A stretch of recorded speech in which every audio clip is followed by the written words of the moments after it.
रत्नागिरी जिल्ह्यातील हापूस आंबा उत्पादक शेतकऱ्यांना कॅनिंग कंपन्यांकडून मिळत असलेल्या कमी दराच्या विरोधात शेतकरी संघटनेचे नेते राजू शेट्टी यांनी रत्नागिरी जिल्हाधिकाऱ्यांची भेट घेत शेतकऱ्यांची व्यथा मांडली।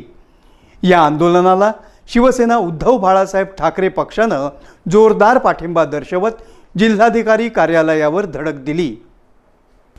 यावेळी शिवसेना उपनेते बाळ माने, तालुका प्रमुख मयुरेश्वर पाटील, उपतालुका प्रमुख विजय देसाई, शहर प्रमुख प्रशांत साळुंखे तसंच आंबा व्यापारी आणि शेतकरी संघटनेचे पदाधिकारी मोठ्या संख्येने उपस्थित होते। रत्नागिरीतील स्थानिक हापूस आंब्याला यापूर्वी कॅनिंगसाठी 70 ते 75 रुपये प्रति किलो दर दिला जात होता।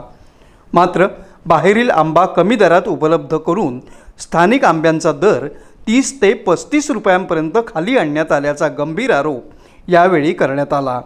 त्यामुळे आंबा बागायतदार आर्थिक संकटात सापडल्याची भावना शेतकऱ्यांनी व्यक्त केली।